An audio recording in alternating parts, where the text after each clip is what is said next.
Magandang umaga po sa inyong lahat. Sana'y nasa mabuti kayong kalagayan.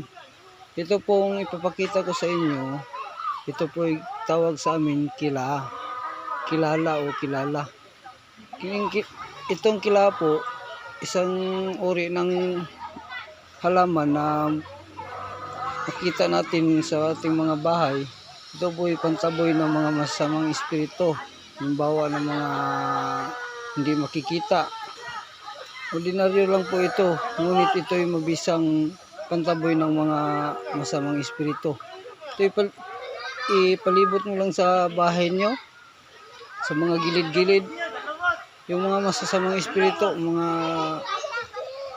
kaibigan, hindi papasok sa bahay nyo.